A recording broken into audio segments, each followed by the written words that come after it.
George Galloway, thank you very much for doing this. I'm sitting in London, in the city of London right now. I'm an American. You're a citizen of the country I'm sitting in, but you're not in this country. You're in another country. Why are you there, and when are you coming back? Well, it's a long and difficult story. It started last month when my good wife and I were detained but not arrested by the anti-terrorism police at Gatwick Airport in London. Now, ponder that piece of Kafkaesque framing.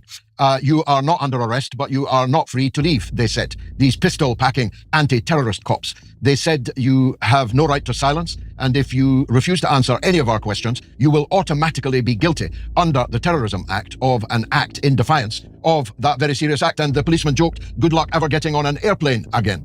Now, to complete the framing, I'm 71 years old, 7 times elected Member of Parliament, a member of the British Parliament across 5 decades, the leader of a British political party, the biggest broadcaster in Britain, not nearly as big as you, but the biggest British broadcaster in Britain, broadcasting to the largest audience every single week. I'm one of the best known people in the country, and I've got armed anti-terrorist police telling me I'm not under arrest, but I am not free to leave.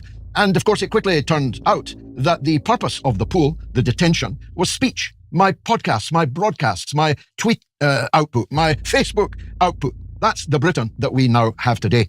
And we spent 4 hours, in my case, 5 hours, in my wife's case, in 2 separate rooms, surrounded by armed police officers, being questioned about our political views. And in my wife's case, her fingernail, which is painted rather nicely in the Palestine colours. Don't forget, Mr. Carlson, these people are at rock bottom in public opinion approval rates. Keir Starmer's currently at 10%. 10%. Only 19% of the people actually voted for him a year and a bit ago in the general election. But now it's down to 10. Macron is at 11. Merz is at 18. They couldn't muster a majority if you put them all together.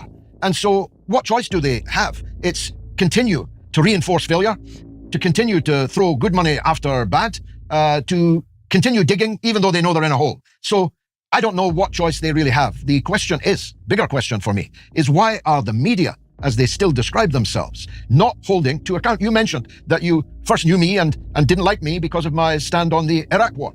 I was on the BBC every single day in the run-up to the Iraq war, right throughout the war and for many months after.